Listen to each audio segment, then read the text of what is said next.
Met Ben praten over Jild. Dat dienen de staatssecretaris en de kinderombudsman Joertien Ljouwert. Als je begint bij kinderen en kinderen ook leert om goed met geld om te gaan, ja, dat is natuurlijk essentieel.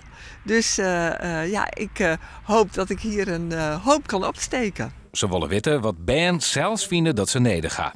Zo kunnen ze het beleid er nog beter op aanpassen. Toch binnen Kleinsma en Dullaert al wel bliert hoe het in Ljouwert gaat. Nou, mijn indruk is dat Leeuwarden heel voortvarend met de armoedeproblematiek van kinderen aan de gang is gegaan.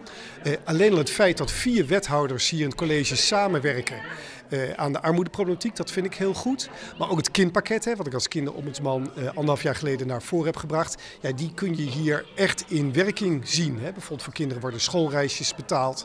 Of kinderen krijgen een laptop als ze dat nodig hebben. Of andere schoolbenodigdheden. Dus hier wordt echt werk gemaakt van de armoedeaanpak voor kinderen. En helaas zijn er hier ook heel veel kinderen die onder de armoedegrens leven. Het zijn 3000 kinderen hier.